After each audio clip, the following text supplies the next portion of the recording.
Imagine getting paid to check out all the new games that want to be on the PlayStation platform. That's what the game evaluators do. Hey, it's a tough job, but somebody's got to do it. At E3, the biggest game trade show of the year, we got two evaluators, Chris Colon and Mark Vitello, to pick what they thought were some of the coolest new titles. Here are just a few of them. If you're a big fan of Japanese anime or giant combat, Omega Boost is the game for you. Omega Boost is a really cool game that was created by the developers of Gran Turismo. Incredible graphics, the gameplay speed is unbelievable. We got 19 diverse stages, true 3D, free-roaming environments so players can attack and be attacked from all directions. You have ground-based missions, you also have missions that take place in space.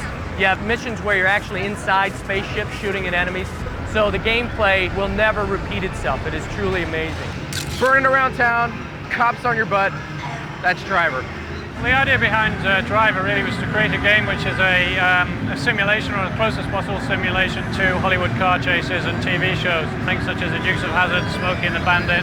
One of the things that we really try to make different about this game is that most driving games or racing games taking place on a normal looping track. With Driver you can actually drive anywhere. There's around 30 miles of road in each city, four-wheel independent suspension, or you can see as you go flying over the hills of San Francisco, all the cars are also leaping off the road. This is the chase that I've just had. Now, it's stored the entire chase, so I can play that chase back like this. I can stop the camera at any time, stop the motion, and then I can insert a camera, and I can choose between various cameras. This year's survival horror has a new name, Dino Crisis. Dino Crisis is looking awesome due to the 3D polygonal background, the amazing CG intro, and all of the other gameplay elements that made Resident Evil series so popular. Some of the things that make the game suspenseful are the way the dinosaurs act like they're hunting you as their prey. They like to play with you, they like to run after your character, they'll stop and stare at you and come at you. At all costs, they're trying to get you. Resident Evil is like a haunted house. Dino Crisis was like a roller coaster, much more in your face, jumping out of windows, smashing through doors. One of the best dogfighting games around on the PlayStation is without a doubt Ace Combat 3. One of the coolest new features in Ace Combat 3 is the ability to look around your plane from first-person point of view to third-person point of view. This allows you to actually track your enemies much easier, and it's all done in real time, so gameplay is not affected when you do it.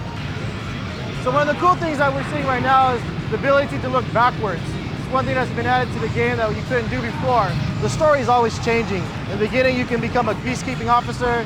The next minute, you're a renegade, and this is all done in real time. Marvel's outlaw heroes come to 3D life in Activision's X-Men. What we have here is X-Men. It's probably the greatest comic book franchise in the history of comic books, and it's a syndicated television running 5 years. We have 14 characters pulled from all of the X-Men history, as well as Age of Apocalypse alternatives, with extra moves, extra abilities, making for really great gameplay. Real-time motion blur, a dynamic fighting camera system, which will allow the camera to move around the arena in ways that enhance the 3D feel of the fight. Big wheelies, big air. That's Championship Motocross featuring Ricky Carmichael. The greatest thing about Championship Motocross featuring Ricky Carmichael is its physics engine. The challenge with motocross is creating sensation that's not just like racing a skinny car, but rather racing a two-wheeled motorcycle that is very difficult to control, especially on loose dirt or other grassy, wet surfaces like that. There's a lot of big air. So you can see that you can just get huge air and rip really sick tricks. There are over 12 unique tracks in the game, and it's real tight. There's a lot of collisions, and you really got to stay out in front of the pack. Crash is back in the race of his life with Crash Team Racing. Naughty Dog is very excited for the first time in many years to be bringing a totally new engine to the PlayStation for Crash Team Racing, 4th Crash Bandicoot series. It's totally new, 1-player, 2-player, 3-player, 4-player racing game. You go through over 20 levels, and now for the first time you get to play as Crash, Coco, Cortex, Engine, Tiny Tiger, all of the good guys, all of the bad guys. There are over 13 characters to play as. It's head-to-head combat like you've never seen before on the PlayStation. These are just 7 of the many cool games at E3. For more first looks, watch upcoming issues of the PlayStation Underground.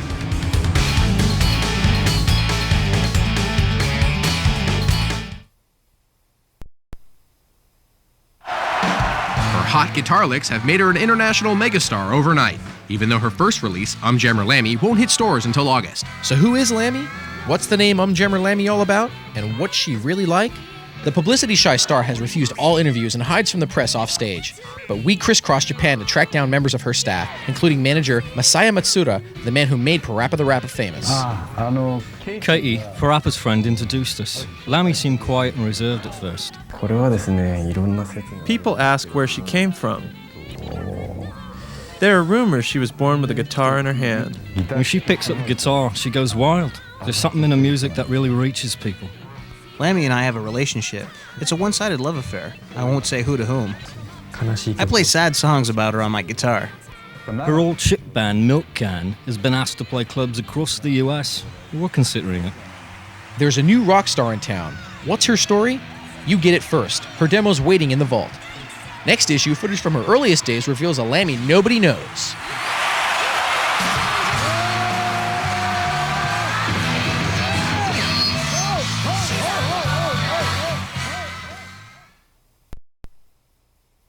Tired of your same old racing game? So you think you're a Jet Moto fan? Well, Jet's back with 15 new tracks and lots of speed.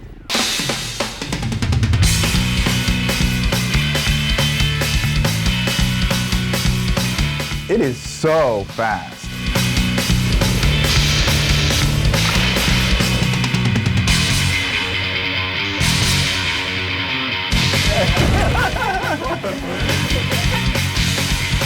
New tracks, new bikes, more speed, Jet Moto 3. It will knock you on your ass. 989 Studio.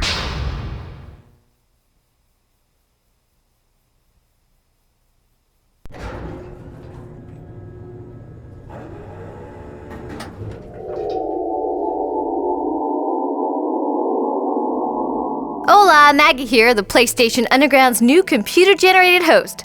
I'm supposed to introduce each issue, but as you may or may not know, 3D graphics like me are expensive, so I've been told not to waste any time. Alright, Maggie, they probably already know that, so just tell them what's on this issue. Chill out, Pushy. I was just introducing myself.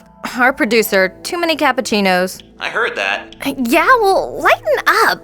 Okay, let's get down to it. First up, we got a chance to sit down with some of Sony's heavy hitters, including Ken Kutaragi, Kaz Hirai, and Phil Harrison, to get the exclusive 411 on the product everyone is saving their arcade quarters for, the next generation of PlayStation. Then, I got to rack up the frequent flyer miles and expand my anime collection as we headed over to the land of the rising sun. We got to check out this year's hot new titles at the Tokyo Game Show and spend some quality time with the creators of Star Ocean and Jammer Lammy. That Lammy plays a mean guitar with her riffs and my moves. Talk about your girl power. We also got to spend some time down in sunny Southern California at the video game industry's largest trade show, E3. Check out our evaluators' picks of the show. Well, that's a tiny portion of what we've got crammed into this issue. When you're done trying out the import title, downloading stuff for your memory card, and checking out every nook and cranny of CD1, grab your controller and head over to the vault. The new demos include Final Fantasy VIII, MLB 2000, and Ape Escape, just to name a few. Alright, how was that? Not bad, can you speed it up? Sure, how's this? First, I got to rack up the frequent flyer miles and expand my anime collection as we headed over to the land of the rising sun. We got to check out this year's... Hey Buzz, you didn't throw out those CG host resumes, did you? Star Ocean and Jammer Lammy. Electronic Arts.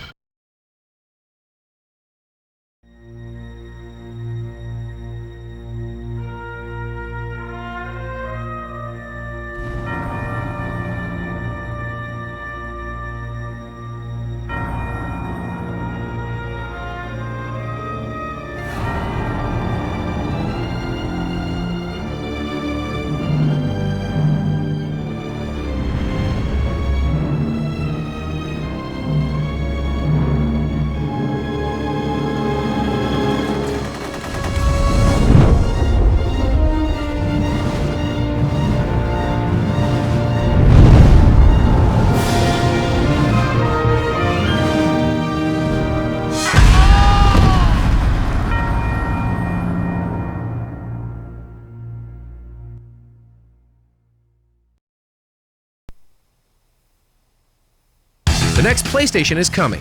As a PlayStation Underground subscriber, you get a front row seat. Our dream from a business point of view is to grow the market for computer entertainment into a superset of music and movies, so that video gaming and computer entertainment becomes a legitimate mass market entertainment. We formed the new chip for the next generation of PlayStation immediately after launching PlayStation. So we started to think about the next architecture for the system in 1995. The design of the next generation PlayStation was put together to achieve a very singular goal, which was to allow the game player to experience TV quality images and the same level of emotional experience that you would get from watching a great film, reading a great book, or listening to a great piece of music. How do you do that? I think the key word for the next generation PlayStation is emotion. How do you convey emotion of the game characters? Realistic facial animation. As you're looking at me now on this camera, you can see that my face moves whilst I talk, and as my mouth moves, that the muscles stretch. And that's what realism is all about, is being able to get the subtlety of movement into the 3D graphics. The new system is going to open up a whole new avenue of creative expression. Today, great games like Gran Turismo and Tekken and Game Day are at the pinnacle of their genre on the current platform. But they use relatively simple technology to create that experience. In the next generation of a driving game, for example, on the new PlayStation, we will be able to simulate thousands of different elements of what makes a car work. The tire physics, the friction, the fact that it's now snowing, the fact that it's now raining, and that these are having a physically accurate impact on the way that the game handles. This allows for a wide variety of gaming experiences to be generated. In the current world of game development, you would use motion capture to establish the animation of a character. But going forward, we can now start to physically and biologically simulate how a human being works. And we can use some very complex algorithms called inverse kinematics and dynamics to simulate the entire physical skeleton of a player. Each player uses 10,000 polygons. To put this in context, Game Day and Madden use about 250 polygons per player. But it's also important to remember that beautiful graphical experiences aren't necessarily generated by millions of polygons, but by the best special effects and the most subtle use of lighting, pixels and texture mapping. It's not all about winning a huge polygonal race, but this is a race of beauty. This demo that we're showing right now shows some real powerful lighting and animation techniques called motion blur. Now this allows us to track the speed at which an object moves, and just like in real life, if I move quickly, there is a persistent blur behind the object. Each one of these firecracker particles is being rendered many times onto the screen. In fact, this demo is being drawn at 60 frames a second, but it's actually being rendered at 600 frames a second. And we can also freeze it like this, just like you see in some TV commercials right now where you can spin the camera around and the object is frozen. Once again, there are tremendous creative possibilities with this. If somebody throws a ball in a baseball game, or a fast-moving car overtakes you, or a laser beam from a weapon. These demos give you just some of the hints of the building blocks of where we can go creatively and entertainment-wise with the new system, and that's what it's all about. The most aggressive challenge was the semiconductor. So the current chipset utilized half-micron semiconductor technology. But what we are now challenging is 0.18 very, very high-end semiconductor technologies. It was very, very difficult. Finally, we could develop the nice chipset for CPU. We call it that Emotion Engine. That contains over 10 million transistors on the chip. That's a little bit bigger than the latest Pentium 3. We have built the fastest multimedia processor on the planet. What allows us to achieve this performance is by having a very dedicated and single-minded design for the chip. Other chips in the world have to appear in everything from vacuum cleaners to PCs and the desktop. What we designed into the Emotion engine was the power and performance required specifically for the intensive 3D graphics capabilities and demands of the next generation of software, plus technology like floating point coprocessors and also abilities like the decoding of MPEG-2 video streams from our DVD disc. By the time we make a product announcement, the technology for modem and modem connectivity may take another leap forward. Once we actually make the product announcement, then we should be able to say what kind of connectivity the PlayStation will actually have. I'd like to see controls that are not necessarily in terms of having more buttons or levers. I think there are enough already, and you only have 10 fingers. I'm speaking to you now, so why shouldn't the device react to my voice? I should be able to wave at it and do things like this. A video camera could pick up these motions, interpret them, and generate a response on the screen. The next generation PlayStation uses 3 industry standard interfaces as part of the technology. We have IEEE 1394, which is called iLink, used in the next generation of digital video devices like still cameras and video cameras. We can now have digital media in as well as out. Now what I mean by that is being able to put my face or your face into the game. USB, which stands for Universal Serial Bus, allows us to connect to a huge variety of standard peripherals like joysticks and keyboards and mice and a whole bunch of things that haven't even been invented yet. And PCMCIA gives us connectivity to devices like modems, memory devices, even hard drives and other standard computing devices. Well, let's be very clear about this. The next generation PlayStation is designed specifically for high-end in-home entertainment. Now, right now that means video games. We will broaden the definition of what entertainment means over time, but we're not building a PC here. It's really an interactive entertainment console.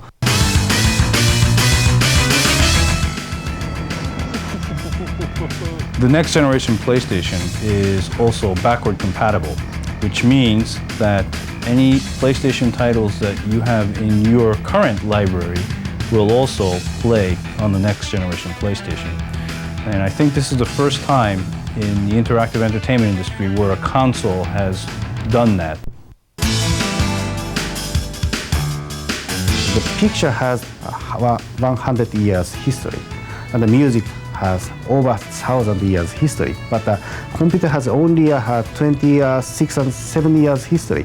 We're only starting to scratch the surface of the emotion that we can put into games. If somebody was to burst into tears as a result of experiencing a next generation PlayStation game because of the raw power of the emotion that is inside the product and the storytelling, then we've all succeeded in our jobs. We now have the power inside the next generation PlayStation to do things in software that have never ever been done before. I'm not quite sure where it's going to go, and that's what makes it exciting.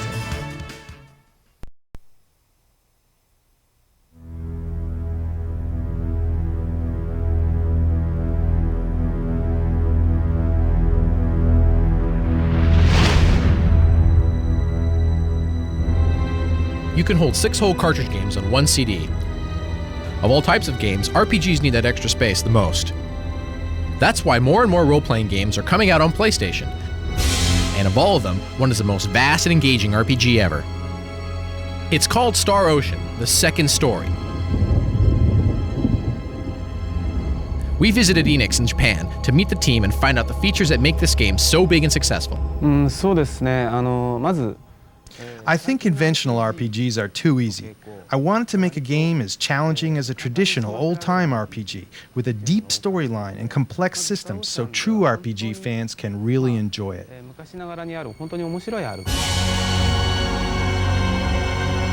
One feature that deepens gameplay is that you can experience the story from two different viewpoints. Play as either Claude or Rena, reluctant heroes who join forces to fight evil.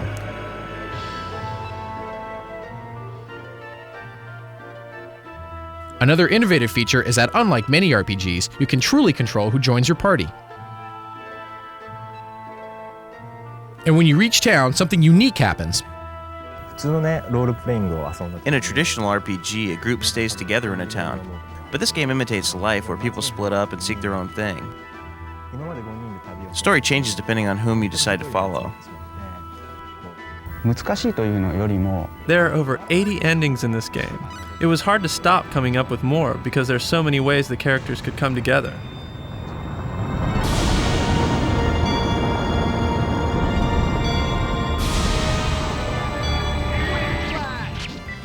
Battles have more choices too. You can choose to play them in real time, just like in a fighting game. And a skill system lets you grow each character uniquely. One might become a karate guy, another a swordsman, another might learn to fight with his bare hands. Several characters' skills can be joined in a link combo. It's fun to discover what a chain reaction is like. Hurricane Black! Dragon Breath!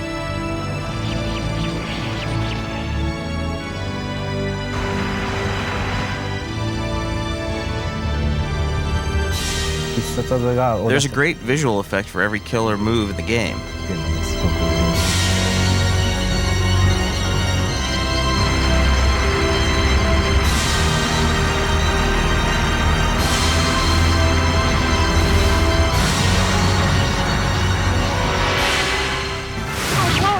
Each character's emotional level is tracked, and this changes how they think and act. If you choose to have two characters become friends, the death of one in a battle might trigger intense rage and wild new attacks from the other. Other skills also make the gameplay deeper. Choose abilities like composing, cooking, or metallurgy. Then use those skills to create, customize, or find over 1,000 items. When you find a stone or a jewel, it might be useless if you keep it as is, but with your skills, you can make it into something else, like a custom weapon.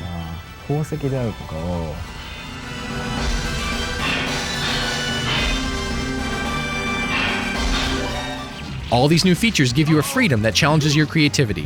One player found a way to finish the whole game with no one else in his party. Another learned to create a tower of people in a fight.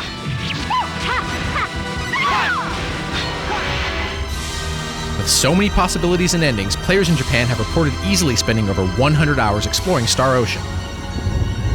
It's getting a reputation as the most vast RPG ever, with gameplay as big as its name.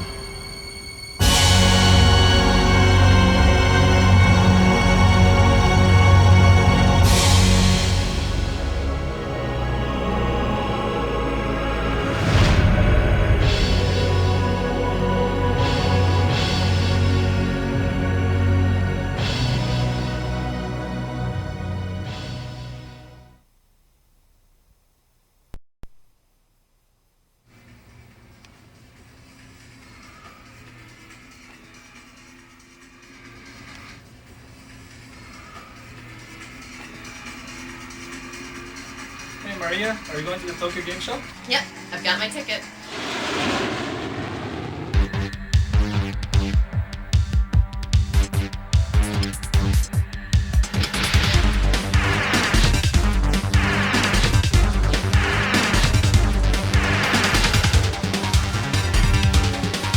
This place is incredible!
Next issue, Project Wormhole continues as we look at adding articulated objects to our world. Keep your ideas coming on how to make our minigame great. See what other people are suggesting by visiting www.playstation.com and choosing PlayStation Underground online. Post your own ideas there or mail them to us at this address. Wormhole is a team effort and we want to know what you think.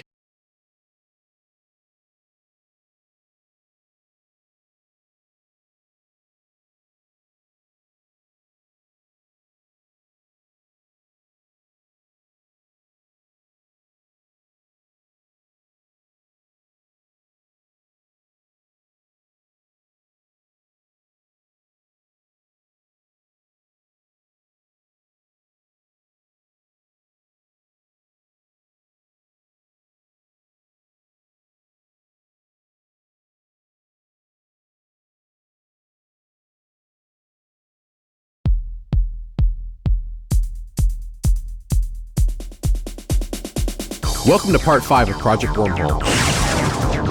In this issue, we introduce new weapon and enemy types, as well as a brand new car. In response to popular demand, we have added support for the DualShock analog controller and enhanced sound effects. We also added some special effects to improve the look of the game. These included some nice-looking explosions and weapon effects. Those tiny missiles from the last issue sure were hard to see, so we attached some smoke trails to help them stand out. We use a series of translucent sprites to draw the smoke. A sprite is a two-dimensional image that we create ahead of time in a graphics program on a PC. To make it look like real smoke and fire, it should be translucent. We want to be able to see through it at least a little bit. We use the same thing for the explosion so you can see how it looks. Creating good special effects takes a careful combination of programming and art. In the next section, check out some of the things we created, then preview what will happen in Wormhole Part 6. Prepare yourself.